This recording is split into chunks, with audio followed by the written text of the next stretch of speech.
আপনি যদি ফেসবুক প্রোফাইলে কন্টেন্ট ক্রিয়েশন করে থাকেন তাহলে আপনার প্রোফাইলে একটি সেটিং না করা পর্যন্ত আপনার ভিডিওগুলো জীবনেও ভাইরাল হবে না। অবশ্যই কিন্তু আপনাদের প্রোফাইলে একটি সেটিং করে রাখতে হবে আপনার ভিডিওগুলো ভাইরাল করতে। সো এর জন্য আপনি আপনার প্রোফাইলে চলে আসবেন, দেন ডান সাইডের কোণে 3 লাইন দেন একটা অপশন দেখতে পাচ্ছেন, এখানে ট্যাপ করে দিবেন। তারপর এখান থেকে সেটিংসে ট্যাপ করে দিবেন।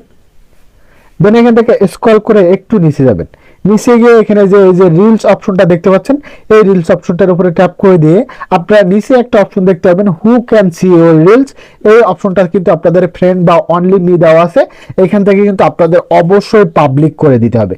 আপনি যখন এটা পাবলিক করে দেবেন তখন আপনি যে রিলগুলো আপলোড করবেন এই রিলগুলো কিন্তু পাবলিকলি সবার কাছে পৌঁছাবে, যার ফলে কিন্তু আপনার ভিডিওটা ভাইরাল হবে। আপনারা কিন্তু অনেকেই জানেন না আপনাদের এখানে কিন্তু ফ্রেন্ডস দেওয়া আছে বা ফ্রেন্ডস অ্যাকসেপ্ট দেওয়া আছে। এখানে যদি আপনাদের এই দুটো থেকে থাকে, এই দুইটা অপশনে যদি আপনাদের সিলেক্ট করা থাকে তাহলে কিন্তু কখনোই আপনার ভিডিওগুলো ভাইরাল হবে না। সো অবশ্যই আপনারা এখান থেকে এসে পাবলিক করে দিবেন।